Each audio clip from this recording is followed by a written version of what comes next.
چاہتے ہو تمہارے گھر سے غربت بھاگ جائے، چاہتے ہو تمہارے گھر سے فقر دوڑ جائے؟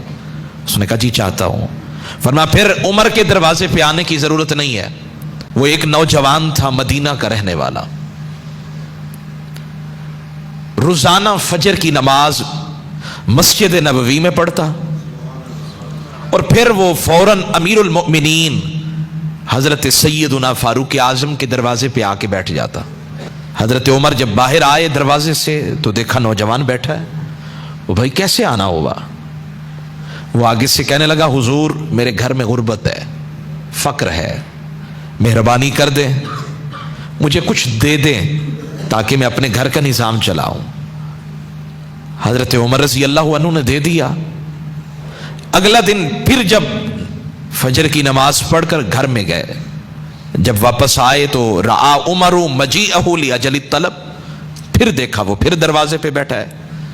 بعض لوگوں کو لت پڑ جاتی ہے نا، مانگنے کی بھی ایک چس ہے۔ تو حضرت عمر نے دیکھا کہ وہ بار بار حضرت عمر کے دروازے پہ آ کے بیٹھ جاتا ہے، تو حضرت عمر جلالی تھے، جلال میں آ گئے۔ فرمانے لگے وہ بھائی روزانہ ہی آ جاتے ہو، ٹھیک ٹھاک ہو، چنگے بھلے ہو، کما سکتے ہو، محنت کر سکتے ہو۔ اور یہ جملہ ذہن کیجئے گا، حضرت عمر کہنے لگے اذهب، چاہتے ہو تمہارے گھر سے غربت بھاگ جائے، چاہتے ہو تمہارے گھر سے فقر دوڑ جائے؟ اس نے کہا جی چاہتا ہوں۔ فرمایا پھر عمر کے دروازے پہ آنے کی ضرورت نہیں ہے، تم میرے دروازے پہ آئے ہو اور میں تمہیں اس کا دروازہ دکھاتا ہوں جس سے عمر بھی خود مانگتا ہے۔ اذهب فتعلم القرآن، اگر چاہتے ہو دنیا میں سب سے بڑے امیر بن جاؤ تو پھر کہیں جانے کی ضرورت نہیں، عمر کا دروازہ کھٹکھٹانے کی ضرورت بھی نہیں ہے، جاؤ قرآن سیکھو۔ جب تم قرآن سیکھ لوگے نا فَإِنَّهُ سَيُغْنِيكَ أَمْ بَابِ عمر، یہ قرآن تمہیں عمر کے دروازے سے مستغنی کر دے گا، بے نیاز کر دے گا، قرآن تمہیں اتنا امیر کر دے گا۔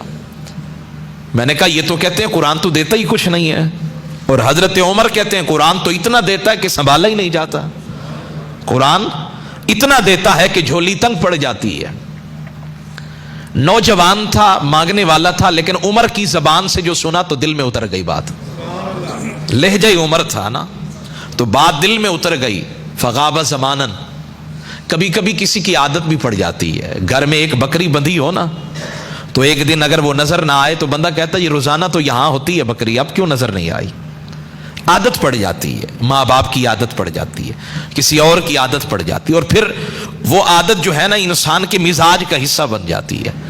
وہ نوجوان روزانہ آیا کرتا تھا حضرت عمر کے دروازے پہ، حضرت عمر کو بھی ایک عادت پڑ گئی اس کے چہرے کو دیکھنے کی، تو فغاب زمانن، اب وہ جب بھی دروازہ کھولیں تو نظریں اس کو ڈھونڈیں، بھیجا بھی خود ہے، اب تلاش بھی خود کر رہے ہیں۔ تو ایک دن وہ اپنے جذبات پہ قابو نہ رکھ سکے، عمر جیسا جوان فسأل عنہ، پوچھنے لگے جی وہ نوجوان کہاں ہے، پوچھنے لگے وہ نوجوان کہاں ہے۔ فدل علیہ، لوگوں نے بتایا جی پتہ نہیں اسے کیا ہو گیا ہے، پہلے تو در در کا دروازہ کھٹکھٹاتا تھا، اب تو پتہ نہیں اسے کیا ہو گیا ہے، کوئی ایسا اس پہ جنون طاری ہوا ہے، قد اعتزل الناس، لوگوں سے کٹ گیا ہے، اب تو اکیلا بیٹھ کر اللہ اللہ کرتا ہے، ذکر کرتا ہے۔ حضرت عمر نے کہا چلو اس کی یاد بڑی تڑپا رہی ہے، مجھے بھی لے چلو اس کی طرف۔ حضرت عمر نے کہا مجھے لے چلو اس کی طرف۔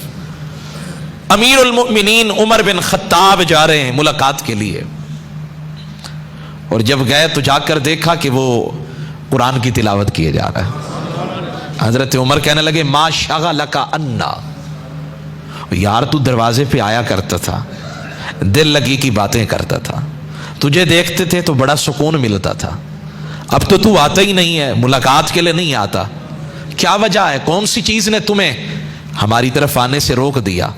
پتہ ہے اس نوجوان نے کہا کیا ہے؟ اس نے کہا حضور مجھے اب آپ کے دروازے پہ آنے کی ضرورت ہی نہیں ہے، مجھے آپ کے دروازے پہ آنے کی ضرورت ہی نہیں ہے۔ کیوں؟ عمر پوچھنے لگے کیوں؟ کہنے لگا فإنی اقرأ القرآن، اس سے جو باتیں کرتا ہوں اب کسی اور کی باتوں کی گنجائش رہی نہیں، جب بھی کسی سے ملاقات کو دل چاہتا ہے تو قرآن سے ملاقات کر لیتا ہوں۔